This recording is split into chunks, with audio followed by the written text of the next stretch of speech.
ಎಲ್ರಿಗೂ ನಮಸ್ಕಾರ. ಇವತ್ತು ಒಂದು ಸರಳ ಪ್ರೇಮ ಕಥೆ ರಿಲೀಸ್ ಆಗಿ 25 ದಿನಗಳನ್ನು ಕಂಪ್ಲೀಟ್ ಮಾಡಿದೆ. ಹಾಗೆ ಆ ಒಂದು ಚಿತ್ರದ ಕಥೆಯನ್ನು ಬರೆದಂಥ ML ಪ್ರಸನ್ನ ಅವರು ನಮ್ಮ ಜೊತೆಗಿದ್ದಾರೆ. ಹಾಗೆ ಪ್ರಸನ್ನ ಅವರು ಸ್ಟೇಜ್ ಮೇಲೆ ಮಾತಾಡ್ತಾ ಈ ಚಿತ್ರವನ್ನು ಪುನೀತ್ ರಾಜ್ಕುಮಾರ್ ಅವರು ಮಾಡಬೇಕಿತ್ತು ಅಂತ ಹೇಳಿದ್ರು.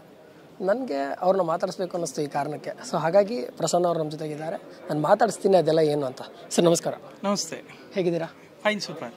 ಸರ್, ಒಂದು ಸರಳ ಪ್ರೇಮ ಕಥೆ, ವಿರಳ ಪ್ರೇಮ ಕಥೆ ಎರಡನ್ನೂ ನೋಡಿದ್ವಿ ನಾವು ಚಿತ್ರದಲ್ಲಿ. ಸೊ ಕತೆ ನೀವು ಬರ್ದಿರೋದ್ರಿಂದ ಆ ಒಂದು ಎಕ್ಸ್ಪೀರಿಯನ್ಸ್ ಹೆಂಗಿದೆ ಸರ್? ಕತೆನ ಹೆಂಗೆ ಗೊತ್ತಿದ್ದು ಈ ಕತೆ ಅಂತ? ಇದು ಒಂದು 3-4 ಜನ ಫ್ರೆಂಡ್ಸ್ ಇದ್ವಿ. ನಮ್ಮ ಗ್ರೂಪಲ್ಲಿ ಈ ಥರದ್ದೊಂದು ಚರ್ಚೆ ಆಯಿತು. ಒಂದು ಕತೆ ಹೇಗಿರಬೇಕು ಅನ್ನುವಂಥದ್ದು. ಇದು 5 ನಿಮಿಷದಲ್ಲಿ ಒಂದು ಚರ್ಚೆ ಆಯಿತು. ಅದೊಂಥರ ಚೆನ್ನಾಗಿತ್ತು. ಅದು ಅಂದರೆ ಹೀರೋ ಹೀರೋಯಿನ್ನು ಕಚ್ಚಾಡ್ಕೊಂಡಿರ್ತಾರೆ. Correct, okay. ಬೇರೆ ಬೇರೆಯವ್ರನ್ನ ಪ್ರೀತಿಸ್ಬಿಡ್ತಾರೆ, ಓಕೆ.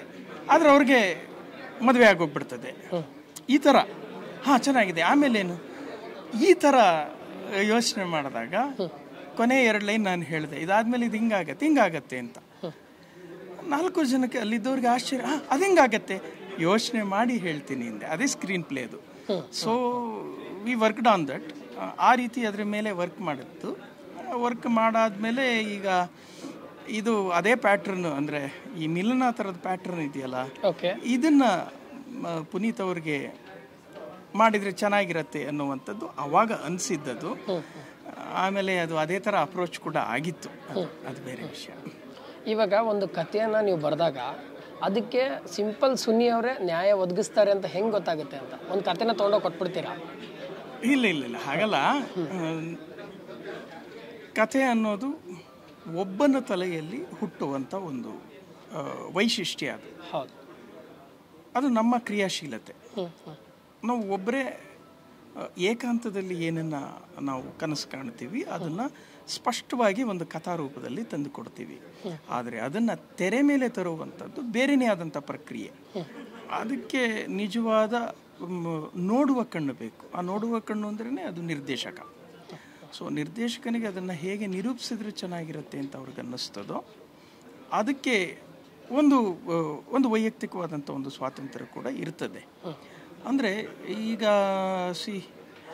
ನಾವು ಮಾಡೋದನ್ನು ಮಾಡಿರ್ತೀವಿ, ಹಾಳು ಮಾಡದೆ ಅದ್ಭುತವಾಗಿ ಇಂಪ್ರೂವ್ ಮಾಡಿದ್ರೆ ಸಂತೋಷ ಆಗ್ತದೆ. ನೀವು ಅದಕ್ಕೆ ಕೆಲವು ಕಡೆ ಕೇಳಿರ್ತೀರಿ, ಅಯ್ಯೋ ಅದು ಕತೆ ಚೆನ್ನಾಗಿತ್ತು ಆಮೇಲೆ ಸಿನಿಮಾ ಚೆನ್ನಾಗಾಗಲಿಲ್ಲ ಅದು ಆ ರೀತಿ ಇರ್ತದೆ. ಸೊ ಅದು ಕೆಲವರ ದುರದೃಷ್ಟ. ಇಲ್ಲಿ ನಮ್ಮ ಅದೃಷ್ಟ ಏನಿತ್ತಪ್ಪ ಅಂದರೆ ಒಂದು ಕಥೆನೂ ಚೆನ್ನಾಗಿತ್ತು, ಅದನ್ನು ಇನ್ನೂ ಚೆನ್ನಾಗಿ ಸುನಿ ಅವರು ತೆರೆಗೆ ತಂದಿದ್ದಾರೆ ಅಂತ ನನ್ನ ಅಭಿಪ್ರಾಯ. ಓಕೆ, ಕಥೆಯನ್ನು ಕೊಟ್ಟಾಗ ಅದಾದಮೇಲೆ ಕತೆ ಅಂದರೆ ಒಂದು ಸ್ಕ್ರೀನ್ ಮೇಲೆ ಮೂಡ್ ಬಂದಾಗ ಒಂದಿಷ್ಟು ಚೇಂಜಸ್ಗಳಿತ್ತು ಅಂತ ನೀವು ಹೇಳಿದ್ರಿ. ಹೌದು. ಆ ಚೇಂಜಸ್ಗಳನ್ನು ನೀವು ಹೆಂಗೆ ಎಕ್ಸೆಪ್ಟ್ ಮಾಡ್ಕೊಂಡ್ರಿ? ಅಯ್ಯೋ ಖಂಡಿತ, ಚೆನ್ನಾಗಿದ್ಮೇಲೆ ಅದನ್ನು ಒಪ್ಕೊಳ್ಳೇಬೇಕಲ್ಲ. ನಿಮಗೆ ಸಿನಿಮಾದಲ್ಲಿ ಕತೆ ಹೇಗೆ ಆಗುತ್ತೆ ಅನ್ನೋದು ಹೆಚ್ಚು ಪರಿಚಯ ಇಲ್ಲ.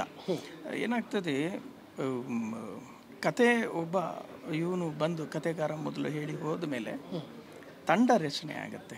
ಯಾರಿಂದ? ಡೈರೆಕ್ಟರ್ ಕಡೆಯಿಂದ ಒಂದು 4 ಜನನ ಕೂರಿಸಿ ಅದ್ರ ಮೇಲೆ ಚರ್ಚೆಗಳಾಗುತ್ತೆ. ಯಾವ ಅಂಶ ಚೆನ್ನಾಗಿದೆ, ಯಾವ ಅಂಶ ಚೆನ್ನಾಗಿಲ್ಲ, ಯಾವ ಅಂಶ ಇಟ್ಕೊಂಡು ಮುಂದುವರಿಬಹುದು, ಏನೇನೆಲ್ಲ ಮಾಡ್ತಾ ಹೋಗ್ಬೋದು, ಅಲ್ಲಿ ಕತೆಗಾರನ ಮನಸ್ಸಿನಲ್ಲಿದ್ದಂಥ ಯಾವ್ಯಾವ ಕನಸುಗಳಿಗೆ ನಾವಿಲ್ಲಿ ಯಾವ್ಯಾವ ರೂಪ ಕೊಟ್ಟರೆ ಚೆನ್ನಾಗಿರುತ್ತೆ, ಇದೆಲ್ಲ ಚರ್ಚೆ ಆಗ್ತದೆ. ಅದು ಎಲ್ಲ ಹಾಗೆ ಆಗಿ ಕಟ್ಟಬೇಕು. ಮತ್ತು ಆ ಟೈಮಲ್ಲಿ ಕೂಡ ಕತೆಗಾರ ಕೂಡ ಅಲ್ಲಿ ಆ ಚರ್ಚೆಯಲ್ಲಿ ಭಾಗಿಯಾಗ್ತಾನೆ. ಅವನು ಸಮರ್ಥಿಸ್ಕೊಳ್ಬೇಕಾಗ್ತದೆ. ಈ ಪಾತ್ರ ಯಾಕೆ ಹೀಗಾಗಬೇಕು, ಈ ಪಾತ್ರ ಯಾಕೆ ಹೀಗಾಗಬೇಕು, ಇದು ಏನು ಹೇಳ್ತಾ ಇದೆ ಅನ್ನುವಂಥದ್ದೆಲ್ಲ ಅದು ಒಂದು ಬೇರೆ ಚರ್ಚೆ ನಡೀತದೆ. ಅದು ಫೈನಲ್ ಆಗಿ ಏನನ್ನು ಹೇಳಿದ್ರೆ ಚೆನ್ನಾಗಿರುತ್ತೆ ಅಂತ ನಿರ್ದೇಶಕರಿಗೆ ಅನಿಸಿರ್ತದಲ್ಲ, ಅವರು ಅದನ್ನು ಕರೆಕ್ಟಾಗಿ ತಗೊಳ್ತಾ ಹೋಗ್ತಾರೆ, ಜೋಡಿಸ್ಕೊಳ್ತಾ ಹೋಗ್ತಾರೆ. ಅದು ಕತೆಗಾರರಿಗೆ ಅವರ ಎಲ್ಲರ ಅಭಿಪ್ರಾಯವನ್ನು ಗೌರವಿಸಿ ತಗೊಂಡು ಅವರ ಕ್ರಿಯೇಟಿವಿಟಿಯನ್ನು ಅಲ್ಲಿ ಜನ್ರೇಟ್ ಮಾಡ್ತಾರೆ.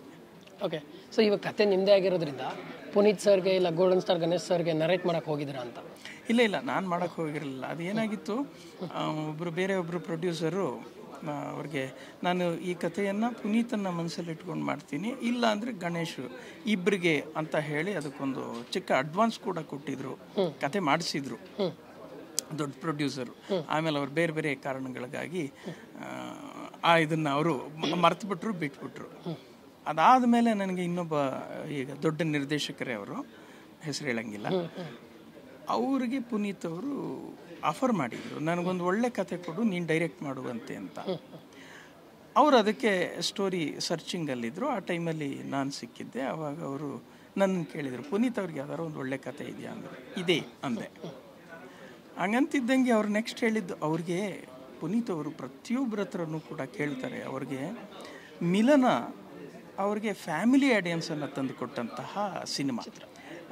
ಎಲ್ಲ ಏನು ಕುಟುಂಬ ವರ್ಗ, ಹೆಂಗಸರು ಮುಖ್ಯವಾಗಿ ತುಂಬ ಜನ ಆಡಿಯನ್ಸ್ ಅವ್ರಿಗೆ ಸಿಕ್ಕಿದ್ದು, ಇಷ್ಟಪಟ್ಟಿದ್ದು ಇದ್ರ ಮೂಲಕನೇ, ಮಿಲನ ಮೂಲಕ. ನಮ್ಗೆ ಆ ಥರ ಒಂದು ಫ್ಯಾಮಿಲಿಗೆ ಇಷ್ಟ ಆಗುವಂಥ ಒಂದು ಲವ್ ಸ್ಟೋರಿ ಬೇಕು ಅನ್ನೋದು ಅವರ ಒಂದು ಆಸೆ ಆಗಿತ್ತು. ಅವ್ರು ಎಲ್ಲರ ಹತ್ರನೂ ಅದನ್ನೇ ಹೇಳ್ತಿದ್ರು, ಅದೇ ಥರ ಇರಬೇಕು, ಅದನ್ನೇ ಗೊತ್ತಲ್ಲ ಅದು, ಹೌದು, ಅದೇ ಥರದ ಮೂವಿ ಬೇಕು ಅಂತ. ಆ ಥರ ಅವ್ರಿಗೊಂದು ಆಸೆ ಇದೆ. ಏನು ಮಾಡ್ಬೋದು ಸರ್ ಅಂದರು. ಅದೇ ಥರದ್ದೊಂದಿದೆ, ಅದನ್ನೇ ಹೇಳ್ತೀನಿ ಹಿಂದೆ, ಹೇಳಿ ಅಂದರು. ತಕ್ಷಣ ಅವ್ರಿಗೆ ನಾನು 2 ನಿಮಿಷದಲ್ಲಿ ಕತೆ ಹೇಳಿದೆ. ಓಕೆ, 2 ನಿಮಿಷದಲ್ಲಿ 4 ಲೈನ್, ಇದು ಹಿಂಗೆ, ಇದು ಹಿಂಗೆ, ಇದು ಹಿಂಗೆ, ಇದು ಹಿಂಗೆ, ಹಿಂಗೆ. ಹಾಂ, ಅದು ಹೆಂಗೆ ಅಂದರು ಅವರು.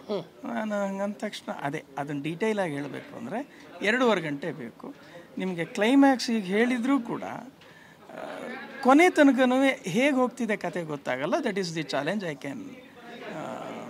ಕ್ಯಾನ್ ಚಾಲೆಂಜ್ ಯು ಅಂತ. ಅವರು ಹೌದಾ, ಓಕೆ ಸರಿ, ನೆಕ್ಸ್ಟ್ ವೀಕಲ್ಲಿ ಕೂತ್ಕೊಳ್ಳೋಣ ಅಂದರು. ಯಾಕಂದ್ರೆ ನಾನು ಊರಿಗೆ ಹೊರಟಿದ್ದೆ ಮಾರನೇ ದಿವಸ, 1 ವಾರ ಇರಲ್ಲ ಅಂದಿದ್ದೆ. ನೆಕ್ಸ್ಟ್ ವೀಕ್ ಊರಿಂದ ಬಂದ ಮೇಲೆ ಕೂತ್ಕೊಂಡು ಕೇಳೋಣ ಅಂದರು. ಸರಿ ಅಂದೆ. ನಾನು ಊರಿಗೆ ಹೋಗಿದ್ದೆ. ಅದಾಗಿ 2 ದಿವಸಕ್ಕೆ ಅವರಿಂದ ಫೋನು, ಎಲ್ಲಿದ್ದೀರಾ, ಬಂದ್ಬಿಡಿ ಅಂತ. ನನಗೆ ಗೊತ್ತಾಗಲಿಲ್ಲ ಯಾಕೆ ಅಂತ.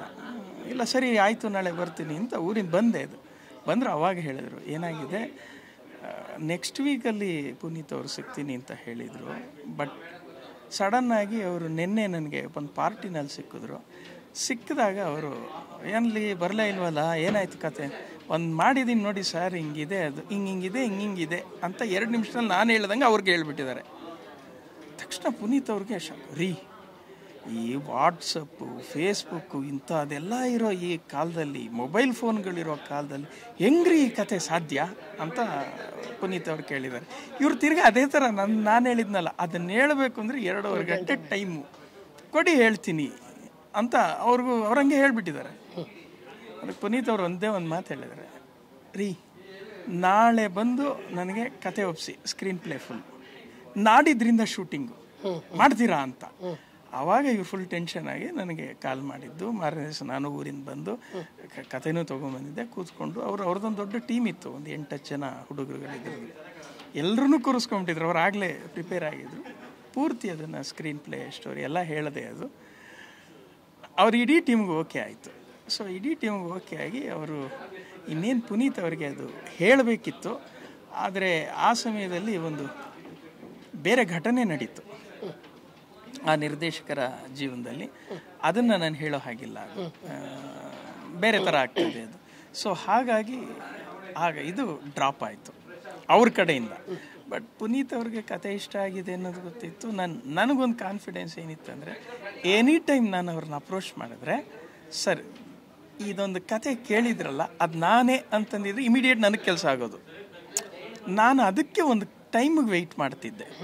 ನಮಗೆ ಇನ್ನೇನಾರ ಒಂದು ಬೇಕಲ್ಲ ಸಪೋರ್ಟು, ಆ ಥರದಕ್ಕೆ ಅಂತ ವೆಯ್ಟ್ ಮಾಡ್ತಿದ್ದೆ. But hour bad luck, bad luck ಅಂತಲ್ಲ, ಅದು ಇಡೀ ಚಿತ್ರರಂಗದ ಬ್ಯಾಡ್ ಲಕ್. ಅವ್ರಿಗೆ ಅದೊಂದು ದುರಂತ, ಅದು ತುಂಬ ನೋವಾಯಿತು ಅದರದ್ದು. ಸೊ ಆವಾಗ ಅಲ್ಲಿಗೆ ಅದರ ಮೇಲಿನ ಆಸೆ ಕನಸುಗಳು ಅಲ್ಲಿಗೆ ಮುಕ್ತಾಯ ಆಗಿತ್ತು. ಅದನ್ನು ಬೇರೆ ಇನ್ಯಾರೋ ಒಬ್ಬರು ಹೀರೋಗೆ ಇದ್ರದನ್ನು ಹೇಳೋದಕ್ಕೆ ಅಂತ ಹೋಗಿದ್ದೆ. ಆವಾಗ ಅವ್ರಿಗೆ ಹೇಳಿ ಒಪ್ಪಿಸ್ಬೇಕಾಗಿತ್ತು. ಸುನಿ ಅವ್ರಿಗೆ ನಾನು ಇದರದಕ್ಕೆ ಕತೆಗೆ ಹೇಳಿದ್ದೆ, ಡಿಸ್ಕಷನ್ ಮಾಡಿ ಫೈನಲ್ ಮಾಡ್ತೀವಿ ಅಂತಲೂ ಆತನಿಗೆ ಹೇಳಿದ್ದೆ. ಹೌದಾ, ಒಂದು ಸಲ ಸುನಿಯವ್ರ ಹತ್ರ ಮಾತಾಡಿ ಫೋನ್ ಮಾಡಿಸಿ ಅಂತಂದಿದ್ರು. ಅವಾಗ ಸುನಿಗೆ ಈ ಕತೆ ಹೇಳಿದೆ. ಸುನಿ, ಈ ಥರದ್ದು ಈ ಕತೆ ಹಿಂಗಿದೆ, ಈ ಥರ ಹೀರೋ ಇನ್ನೊಬ್ರು ಇದ್ದಾರೆ, ಅವ್ರಿಗೆ ಈ ಕತೆ ಓಕೆ ಆಗೋ ಹಾಗಿದೆ, ಹೇಗಿದೆ ಹೇಳಿ ಅಂತ. ಅವರು ಸುನಿ, ಈ ಕತೆ ನನಗೆ ಯಾಕೆ ಹೇಳಲಿಲ್ಲ ನೀವು ಅಂದರು. ನಮ್ಮ ಮತ್ತು ಸುನಿ ಮಧ್ಯೆ ಬೇಕಾದಷ್ಟು ಕತೆಗಳ ಇದಿದೆ. ಅವ್ರದ್ದು ಬಜಾರ್ಗೆ ನಂದೇ ಕತೆ, ಆಮೇಲೆ ಇನ್ನೂ ಒಂದು 3-4 ಕತೆ ಓಕೆ ಮಾಡ್ಕೊಂಡಿದ್ದಾರೆ ಸುನಿ. ಅವ್ರ ಅವ್ರು ಇದ್ರದ್ದು ಆಗಿದೆ ಅದು ಇರಲಿ. ನನಗೆ ಯಾಕೆ ಹೇಳಿಲ್ಲ, ಹೇಳಿದ್ದೆ ಸುನಿ ಈ ಹಿಂದೆ ಅದು ನೀವು ಮರ್ತ್ಬಿಟ್ಟಿದ್ರಿ ಅನಿಸುತ್ತೆ ಸರ್, ಇದು ನನಗೇ ಇರಲಿ, ನಾನೇ ಮಾಡ್ತೀನಿ. ಸೊ ಓಕೆ ಅಂತಂದೆ. ನನಗೆ ಸುನಿ ಕೇಳಿದ್ವಿ, ನೀವು ಹೆಂಗೆ ಹೇಳಿದ್ರು ಓಕೆ, ಅದು ತೊಂದರೆ ಇಲ್ಲ. ಸೊ ಅವರು ಇದನ್ನು ಬಿಟ್ವಿ. ಆಮೇಲೆ ಸುನಿ ಅವಾಗ ವಿನಯ್ ರಾಜ್ಕುಮಾರ್ ಅವರನ್ನ ಅಪ್ರೋಚ್ ಮಾಡಿದ್ರು. ಇಲ್ಲ, ನಾನು ಅದೇ ಕ್ವಶನ್ಗೆ ಬರ್ತಾ ಇದ್ದೆ. ಇವಾಗ ಪ್ರತಿಯೊಬ್ಬರಿಗೂ ದೊಡ್ಡ ಮನೆಯವ್ರಿಗೆ ಒಂದು ಸ್ಟೋರಿ ಬರೀಬೇಕು, ದೊಡ್ಡ ಮನೆಯವ್ರನ್ನ ಇಟ್ಕೊಂಡು ಒಂದು ಮೂವಿ ಮಾಡಬೇಕು ಅಂತ ಇದ್ದೇ ಇರುತ್ತೆ ಚಿತ್ರರಂಗಕ್ಕೆ ಬಂದಿರೋರಿಗೆ. ಯಾಕಂದರೆ ರಾಜ್ಕುಮಾರ್ ಅವರ ಕಾಲದಿಂದ ಇದೊಂದು ಆಸೆ. ಹೌದು. ಈ ಸಮಯದಲ್ಲಿ ಕೊನೆಗೂ ನಿಮ್ಮ ಚಿತ್ರ ದೊಡ್ಡ ಮನೆಗೆ ಹೋಗುತ್ತೆ. ಪುನೀತ್ ಸರ್ ಮಾಡಬೇಕಾಗಿರುತ್ತೆ, ಹಾಗಾಗಿ ವಿನಯ್ ರಾಜ್ಕುಮಾರ್ ಸರ್ ಮಾಡ್ತಾರೆ. ಸೊ ಎಷ್ಟು ಖುಷಿ ಇದೆ ಅಂತ. ಭಾಳ ಸಂತೋಷ, ತುಂಬ ಸಂತೋಷ. ಅದು ಒಂದು ತಲುಪಬೇಕಾದ ಕಡೆ ತಲುಪಬೇಕಾದ ಕೈ ತಲುಪಿದೆ. ಯಾಕಂದರೆ ನಾವು ಅದ್ರ ಮೇಲೆ ಆಸೆ ಬಿಟ್ಬಿಟ್ಟಿದ್ದೆ. ಅದು ಚೆನ್ನಾಗಿತ್ತಲ್ಲ, ಅದಕ್ಕಿನ್ನು ಉಸಿರಿದ್ರೆ ಬದುಕೊಳ್ಳುತ್ತೆ, ಇಲ್ಲ ಅಂದರೆ ಗಂಗೆ ಪಾಲು ಅಷ್ಟೇ ಹಂಗನ್ಕೊಂಡು ಬಿಟ್ಬಿಡ್ತೀವಿ ನಾವು. ಅದು ಬಿಟ್ಬಿಟ್ಟಿದ್ದು ಕತೆ. ಅದು ಇನ್ನು ಅದೆಲ್ಲ ಸಾಧ್ಯ ಆಗಲ್ಲ, ಓಲ್ಡ್ ಆಗೋಯ್ತು, ಬೇಡ ಅಂತ. ಆಮೇಲೆ ಸುನಿ ಕೇಳಿದ್ಮೇಲೆ ಅದಕ್ಕೊಂದು ಫುಲ್ ರಿಫ್ರೆಶಿಂಗ್ ಕೊಟ್ಟು ಸಾಕಷ್ಟು ಚೇಂಜಸ್ ಮಾಡಿದ್ರು ಅವರು. ಅಂದರೆ ವಿನಯ್ ರಾಜ್ಕುಮಾರ್ ಅವರ ಕ್ಯಾರೆಕ್ಟರೈಸೇಷನನ್ನು ಬೇರೆ ಥರ ತರಬೇಕು, ಆ್ಯಕ್ಷನ್ ಬೇಡ ಅಂತಂದರು. ಆಮೇಲೆ ಅದು ಮಾಮೂಲು, ಅದು ಈ ಕೆಲಸ ಇವನು ಯಾಕೆ ಮಾಡಬೇಕು, ಇವಳ ಕೈಲಿ ಮಾಡಿಸಿದ್ರೆ ಹೆಂಗೆ ಅನ್ನೋದು ಒಂದು ಚರ್ಚೆ ಬರ್ತದೆ. ಹಾಗೆ ಅನ್ನಿಸಿದಾಗ ಸಾಕಷ್ಟು ಬದಲಾವಣೆಗಳು ಅಲ್ಲಿ ಕಾಣ್ತಾ ಹೋಗ್ತದೆ. ಅದು ಇವನು ಮಾಡಬೇಕಾದ ಕೆಲಸ ಅವಳ ಕೈನಲ್ಲಿ ಮಾಡಿಸ್ಬಿಡ್ತೀನಿ, ಬೇರೆ ಥರ ಎಫೆಕ್ಟ್ ಇರುತ್ತೆ ಅದ್ರ ಮೇಲೆ. ಅವಾಗ ಹಾಗೆ ಒಂಚೂರು ಇಳ್ಕೊಂಡು ಹೋಗ್ತದೆ. ಬಟ್ ಏನೇ ಆದರೂ ಫ್ರೇಮ್ ಏನಿತ್ತು ಆ ಫ್ರೇಮಿಂದ ಆಚೆ ಹೋಗಲೇ ಇಲ್ಲ, ಅದು ಹೋಗೋಕ್ಕೆ ಚಾನ್ಸೇ ಇರಲಿಲ್ಲ. ಇಲ್ಲ, ಕನ್ನಡ ಚಿತ್ರರಂಗದಲ್ಲಿ ಒಂದು ನಿಜವಾಗ್ಲೂ ಸರಳವಿಲ್ಲ ಪ್ರೇಮಕತೆ ಅಂದರೆ ನಿಮ್ಮ ಒಂದು ಚಿತ್ರಕಥೆನೇ ನೆನಪಿಗೆ ಬರುತ್ತೆ ನಮ್ಗೆ. ಇವಾಗ ಈ ಒಂದು ರೀಸೆಂಟ್ ದಿನಗಳಲ್ಲಿ ತುಂಬ ಅದ್ಭುತವಾದ ಕಥೆಯನ್ನು ಚಿತ್ರರಂಗಕ್ಕೆ ಕೊಟ್ಟಿದ್ದೀರಾ. ಹಾಗೆ ಇನ್ನಷ್ಟು ಕಥೆಗಳು ನಿಮ್ಮಿಂದ ಕನ್ನಡ ಚಿತ್ರರಂಗಕ್ಕೆ ಬರಲಿ, ಹಾಗೆ ಇನ್ನಷ್ಟು ಸರಳ ವಿರಳ ಕಥೆಗಳು ಸ್ಕ್ರೀನ್ ಮೇಲೂ ಬರಲಿ ಅಂತ ಕೇಳ್ಕೊತೀನಿ. All the best sir. Thank you. Thank you sir. Thank you.